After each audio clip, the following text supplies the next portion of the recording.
Salut et bienvenue dans Maurienne Zap. Allez, c'est parti! Bonjour à tous et bienvenue dans votre nouveau Maurienne Zap. Allez, sans plus attendre, le sommaire de votre nouvelle émission. 11e édition des Trophées de la Reconversion organisée par la station de la Toussuire avec la présence de Bishante Lizarazu et Sarah Ouramoun.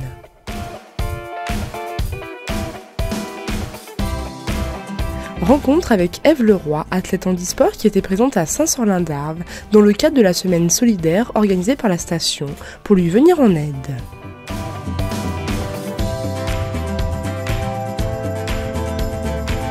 Et pour terminer, des images époustouflantes du lever de soleil au col du Cressua, au-dessus du petit village de Jarrier. Rencontre avec Bishante Lizarazu et Sarah Ouramoun lors de la 11e édition des Trophées de la Reconversion organisée par la station de la Toussuire.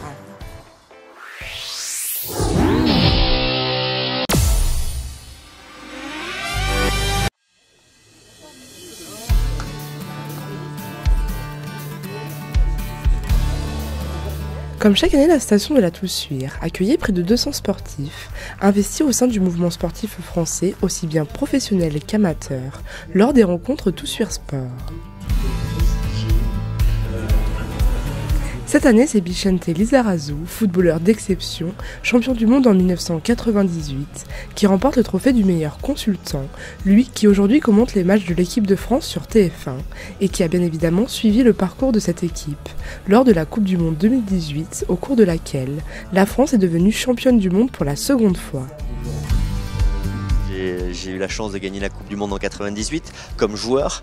Alors je peux pas dire que ce soit pareil évidemment de commenter la finale de la Coupe du Monde gagnée par la France, c'est pas la même émotion pour moi personnellement, mais par contre ça a été quelque chose d'assez fascinant, d'abord parce que la compétition était belle, parce que la France a été au bout. Parce que je sais que dans ce métier-là, tout le monde rêve de commenter la finale de la Coupe du Monde et notamment quand ton pays la joue. Et j'ai eu ce privilège-là, donc je sais que c'est un grand privilège, je sais que c'est une chance énorme que l'on a eue avec Grégoire Margoton de pouvoir commenter cette Coupe du Monde. Moi j'adore commenter les Coupes du Monde, j'ai pu faire l'Afrique du Sud, j'ai pu faire le Brésil, j'ai pu faire la Russie. Et celle-ci, elle avait une saveur particulière parce qu'il y a eu des émotions très fortes, il y a eu des matchs fous. Le match contre l'Argentine était un match fou. C'est vrai que c'est un match où je me suis un peu étonné parce que je suis d'une nature assez pudique, j'ai un commentaire qui est normalement assez calme, pédagogique, et là je suis parti ailleurs. Je suis parti ailleurs, mais je pense que l'événement a fait que tu pars ailleurs et tout le monde est parti ailleurs parce que le foot est fou. Quand il y a des actions aussi exceptionnelles que le centre d'Hernandez et la frappe de Pavard, tu es obligé de partir en vrille et ça a été fabuleux de commenter cette Coupe du Monde. Ce trophée, bravo, bravo Michel, bravo de donc, évidemment. Dans un sport populaire. Sarah Ouramoun est la boxeuse française la plus médaillée et devient en 2016 vice-championne olympique aux Jeux de Rio. Elle remporte lors de cette soirée le trophée de la reconversion féminine. J'ai commencé la boxe en 96 et à l'époque les femmes n'avaient pas encore le droit de boxer, donc pendant 3 ans je me suis entraînée sans vraiment me projeter, sans imaginer un jour monter sur un ring. Et puis en 99, la Fédération française de boxe a autorisé les combats pour femmes.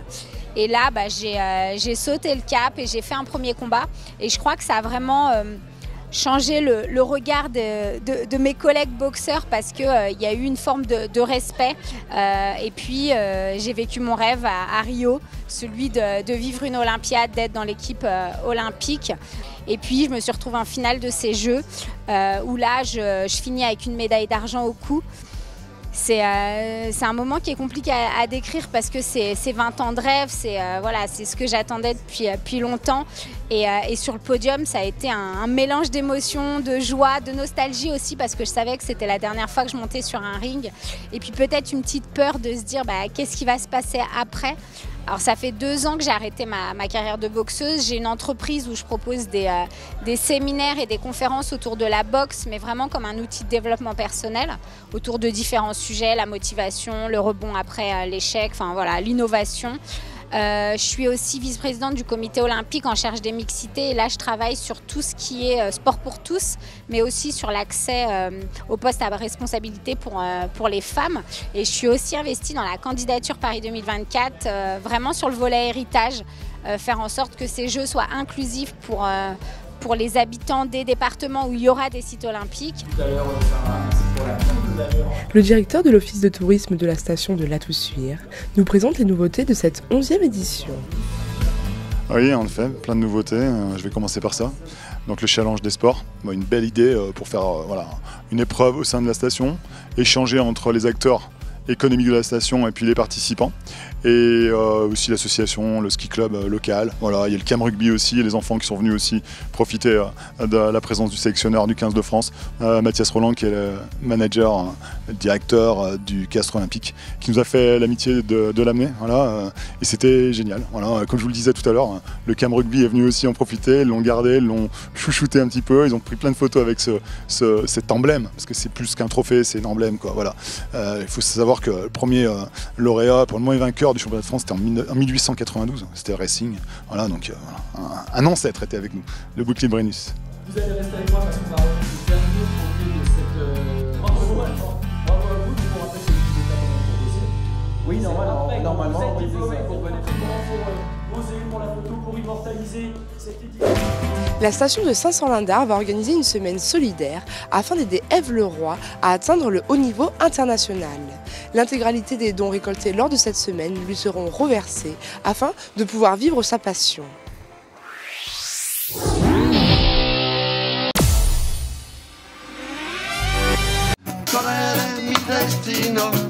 La station village de Saint-Sorlin-d'Arve et le domaine skiable Les Cibelles ont organisé une opération de solidarité pendant la semaine des vacances du Nouvel An. L'idée, collecter des fonds afin d'aider une sportive, Ève Leroy. Cette jeune fille handicapée physique veut réaliser son rêve, atteindre le haut niveau international en handisport. Le sport, moi j'en ai toujours fait avant mon accident. Après, ça me paraissait évident de reprendre. Ça fait partie de ma vie et de mon équilibre. Donc pour moi, c'est important d'en faire et d'en pratiquer. Et on a beaucoup de possibilités, malgré le handicap, d'en faire à différents niveaux. Et donc pour moi, c'est naturel et normal de reprendre la pratique sportive avec un handicap ou pas. Ève connaît bien la Maurienne. Régulièrement, elle vient avec son club de Bourgoin-Jallieu participer à des actions, comme la montée solidaire du col de la Croix de Fer ou des entraînements dans le lac du glacier de l'Étendard en plein hiver pour aller plus tard plonger dans les eaux glacées du Groenland. C'est ça, alors le sport je l'ai repris tout de suite après mon accident, plutôt en loisir, puis en loisir un peu plus poussé, et puis c'est vrai que après m'être consacré à mes études et maintenant avoir un travail stable, ça m'intéresse d'essayer d'aller pousser plus loin du côté sportif, et pour ça on a besoin de matériel plus adapté, et qui coûte cher malheureusement, qui est adapté à notre taille, à notre handicap, et c'est pour ça que je suis allée solliciter l'aide de partenaires et que l'office de Saint-Sorlin-d'Arve a répondu présente. Tout au long de la semaine, des animations spécifiques autour du handisport et des partenaires généreux qui ont contribué à verser une part de leur chiffre d'affaires pendant toute l'action de solidarité. Ouais, forcément, ça fait rêver. Après, moi, je garde toujours les pieds sur terre et je sais qu'il y a beaucoup d'étapes avant de toucher du doigt un rêve comme celui-ci. Donc, mais d'aller me confronter à d'autres athlètes internationaux, ce serait déjà quelque chose de super pour moi. Et puis de faire des bonnes places au niveau national aussi, ce serait quelque chose d'important. Avoir un titre de championne de France, par exemple, ce serait quelque chose de bien. Pour Ève, peu importe la somme estimée, elle est déjà très satisfaite de cette entraide de la station village. Voilà Ève, et je vous laisse découvrir. Alors je regarde comme ça avant de découvrir et de lire à voix haute. Ah oui, en effet, 4 600 €. Voilà, c'est une estimation qui est en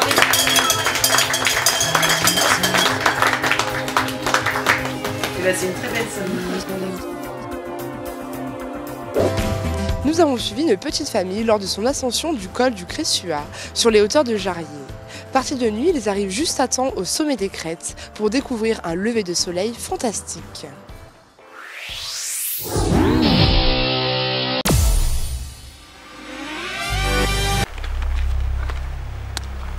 Le monde appartient à celui qui se lève tôt.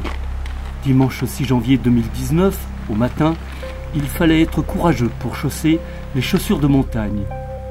Il fait encore nuit et la température est négative.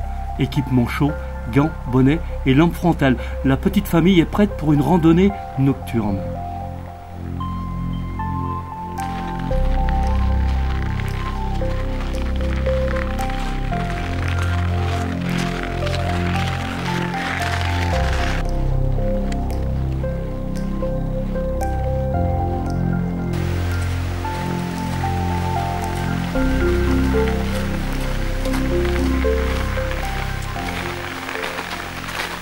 Bonjour, 6h15 du matin, on va en direction de la chapelle et Chambon, et puis direction les crêtes pour le lever de soleil.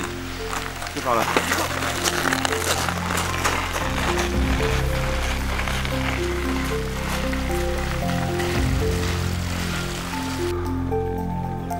La neige scintille sur les petites lampes des randonneurs.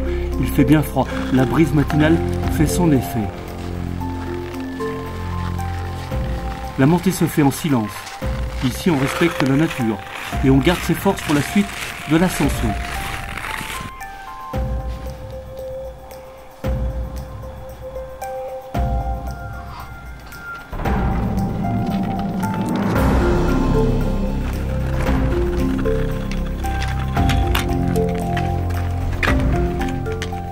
À la moitié de l'étape, une petite pause à la chapelle.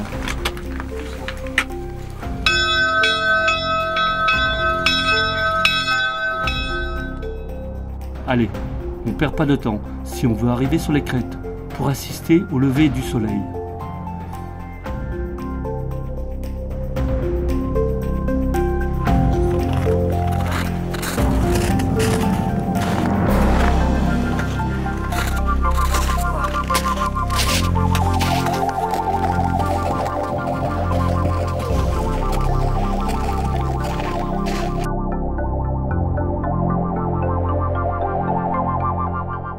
La lueur du jour arrive rapidement.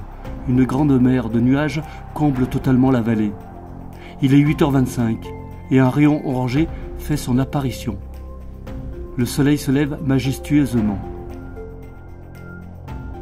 Tout de suite, il éclaire la chaîne des Belledonnes et réchauffe l'atmosphère. Le spectacle est grandiose et inoubliable pour les observateurs.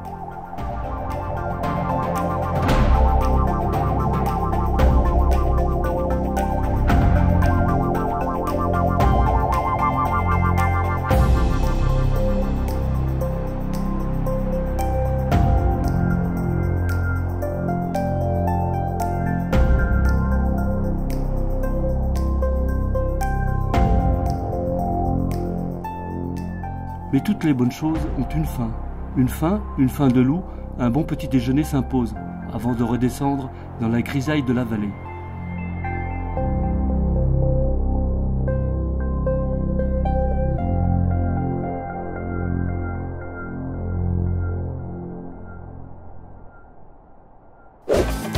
Votre ZAP touche à sa fin. Merci d'être de plus en plus nombreux à nous suivre. On se retrouve bien évidemment la semaine prochaine, mais avant de se quitter, n'oubliez pas votre agenda. Du 12 au 23 janvier 2019 aura lieu la 15e édition de la Grande Odyssée Savoie-Mont-Blanc. Les étapes de Maurienne seront à l'honneur dès le samedi 19 et le dimanche 20 janvier. Départ de Valseny-Lanslebourg pour arriver au col du Mont-Cenis à la base polaire. Puis le lendemain, un départ depuis le col du Mont-Cenis pour une arrivée à Valseny-Lanslevillard. Enfin, le mercredi 23 janvier est une journée riche en challenges et en émotions pour la dernière étape avec un départ à Bessan et une ligne d'arrivée à Bonneval-sur-Arc. C'est aussi le podium final et la cérémonie de clôture qui aura lieu à Valseny-Lanslebourg. La communauté de communes Cœur de Maurienne-Arvan vous donne rendez-vous à 19h le 24 janvier 2019 à la salle polyvalente des Chaudanes à Saint-Jean-de-Maurienne pour la cérémonie traditionnelle des vœux. Au programme, bilan de l'année 2018 et l'intervention du président de la communauté de communes 3CMA, Jean-Paul Margueron. Cette réception est ouverte à toute la population.